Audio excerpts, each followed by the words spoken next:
back in LA, I was something of an introvert. Most of the friends I had were the friends I worked with at a law firm. I have one or two friends outside the law firm where we get together for dinner or drinks or something like that, or a party. It was really cool. But I was much more introvert. I spent a lot of time by myself, went to the movies by myself, and there were some people that would look at me and try to figure out, well, how can you do this by yourself? It's nothing new to me. I guess I've always been an introvert. My family told me I was always, whenever we went on family vacations, I would go off on my own somewhere. They all be doing the family stuff, and I'd run off and I'd take a walk or through, wherever we were. I guess I've always been like that. When I moved to Seattle, I started to explore more of the extrovert side of me. And that came about, there was a phenomenon I heard about a few years ago called the Seattle Freeze. And what that was, or is that a lot of people find it hard to make friends when they come up here. They say that people are really cold and friendly, but really cold and, just go on about their business. And I found that to be sort of kind of untrue. I came up here, and actually within 6 months, I have found a lot of friends, and that base just started to grow and grow and grow, and actually it's kind of still growing. So I kind of believe what they say, that people are friendly. They always say hi on the street and everything, but as far as making friends, I think I kind of lucked out.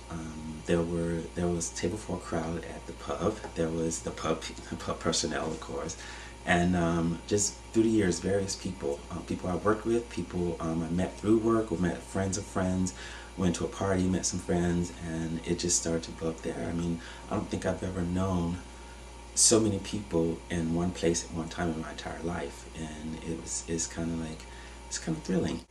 When I first moved up here, I decided I would try to be a little nicer. I mean, I didn't want to bring up sort of like that LA attitude with me.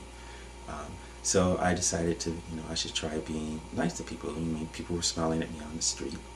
So I came here and joined the gym, started going to Madison Pub, and I would see people and I would just go, I wave or I smile and I say hi, and people, the guys at my gym, it was the same thing, and I saw, there was a lot of guys and be like, well, and I can understand that. I mean, if someone meets me immediately and starts to push off, how much they love me right off from the bat, I kind of get suspicious. I kind of think they want something. And so when it comes to the Seattle Freeze, that's why I can half-hearted believe it, because I made a lot of friends. But when it comes to sex and dating, and I can only talk about the gay community in this, there seems to be a social awkwardness, sort of like I don't know what to call it. For years I've tried to understand it, and I think that kind of wore me out for a while. Okay, there was once I got used to the idea that people were sort of thinking like me, that they probably did not want someone so open and so friendly, I guess. I sort of brought myself back a little bit, put myself in check, and I just went about my business, work, gym, friends, drinks, so on and so forth. And there was a guy at my gym. And I mean, I really didn't notice. I saw him once or twice, and all of a sudden he started to smile at me, so I smiled back, and then he started to say hello, and I started saying, nodding my head or saying, hey. And then he walked up and introduced himself to me one time, and I still didn't think anything, but basically,